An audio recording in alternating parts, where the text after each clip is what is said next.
Let's talk about the Plantagenets. They're one of the most powerful, brilliant, and, yeah, ruthless dynasties in all of English history. For more than 300 years, they ruled with a combination of fire, ambition, and a pretty brutal grip on power. So let's dive right in and explore the violent, world-changing story of where they came from. Okay, so right from the start, let's just get to the heart of it. This is the big question hanging over this entire family. Were they basically just thugs who murdered and betrayed their way to the top? Or was there something more going on, something smarter behind their success? This is the core question we're going to investigate. And to get to the bottom of it, we're going to zero in on three people whose lives really tell the whole story. We've got a woman who absolutely should have been queen, a king who had to rebuild a nation from scratch, and a priest whose murder sent shockwaves across a kingdom. Let's meet our main players, Matilda, Henry II, and Thomas Becket. Our story kicks off not with a king, which you might expect, but with a queen who never actually got to be queen, Empress Matilda. And the problem she was facing wasn't just some political disagreement. No, we're talking about the entire kingdom completely collapsing into chaos. Now, you really have to understand just how powerful Matilda's claim was. I mean, her grandfather was William the Conqueror, she'd been married to the Holy Roman Emperor. In a world run entirely by men, her resume was about as good as it gets. Her legal right to the English throne? Totally undeniable. But, and it's a huge but, there was one major problem. England had never, ever been ruled by a queen before. So, how did it all go so spectacularly wrong? Well, it started with an absolute tragedy at sea. The king's only legitimate son, the heir, dies. So the king, Matilda's father, makes all his powerful barons swear a solemn oath to support her as the next ruler. But, the moment he dies, her cousin Stephen of Blois sees his opening. He just throws that oath in the trash, races to England, and has himself crowned king. It's a classic power grab, a total betrayal, and it throws the entire country into a brutal civil war. And this civil war, which gets called the anarchy, was an absolute nightmare. Just picture a failed state. You've got these power-hungry barons building their own illegal castles, basically private fortresses for their personal gangs. Law and order, gone. It completely vanished. The person in charge of your town wasn't the king, it was whichever local warlord had the most swords. There was no system, no justice, nothing. This quote, from someone who actually lived through it, just says it all, doesn't it? It's not just a fancy phrase, it's a cry of pure despair. What it meant for the people on the ground was that it felt like God himself had just checked out, abandoned them. There was no hope, no protection, just chaos and violence. But listen, Matilda was not a victim in this story. She was a fighter. She raised her own armies, she led military campaigns, and in 1141, she did the unbelievable. She actually captured King Stephen in battle. I mean, at that very moment, the war was hers. The crown was right there within her grasp. So, why did she never get to wear it? And this is where we see a really crucial lesson about power. Because when Matilda marched into London to be crowned, she was apparently arrogant, totally uncompromising. She demanded money and just refused to negotiate with the city's leaders. So the people of London, the very people who were supposed to crown her, turned on her. They rebelled and forced her to run for her life. So think about that. She won the war with violence, but she lost the peace with her personality. Brute force alone was not enough. Now, the anarchy finally ended with a deal. Stephen could keep the throne, but Matilda's son Henry would be his heir.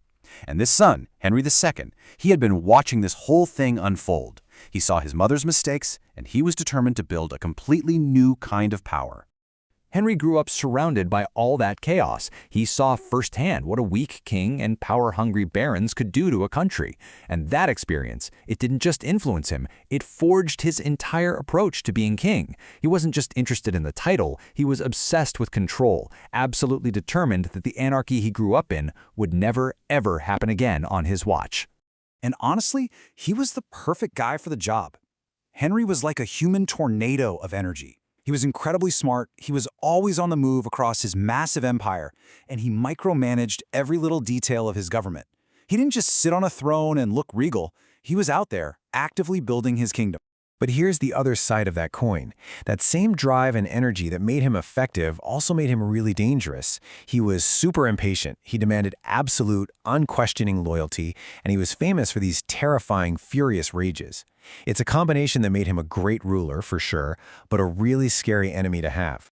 So what was his game plan? Well, it was brilliant and it was systematic. First thing he did, He tore down all those illegal castles the barons had built during the anarchy. That sent a very clear message. Second, he clawed back all the royal power they had taken. But his real masterpiece was step 3. He created what we now call common law, a single legal system for the whole country, with judges who traveled around to make sure the same rules applied to everyone everywhere. What Henry did here was, well, it was revolutionary. He was completely changing what it meant to be powerful. It wasn't just about having the biggest army anymore. Now, it was about controlling the system, controlling the law, controlling the administration of the entire country. That is a much more stable and long-lasting kind of power. But Henry's obsession with total control was about to hit a massive wall. And that wall was the church, an institution that believed it answered to a much higher power than any king.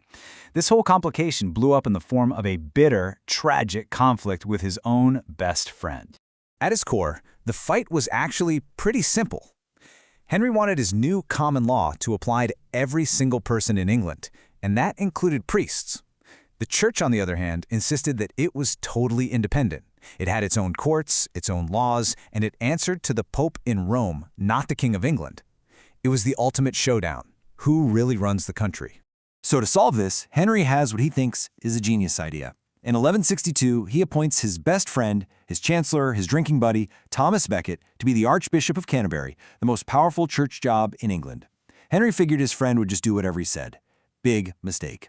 Instead, Becket has this huge religious transformation and starts fiercely defending the church's rights against the king. Their friendship just shatters. And after years of fighting, one day an enraged King Henry yells something like, "Will no one rid me of this turbulent priest?" 4 of his knights heard him, took it as an order, rode to Canterbury Cathedral and murdered Becket right there in the holy building. This was an absolute PR disaster for Henry. I mean, the murder of an archbishop in a cathedral, it created a massive scandal all across Europe. Becket was immediately seen as a martyr, a saint. And so instead of making Henry stronger, this ultimate act of violence made him way, way weaker. He was forced to walk barefoot through the streets and get whipped by monks as penance. It proved that even for an all-powerful king, violence can backfire in the most spectacular way.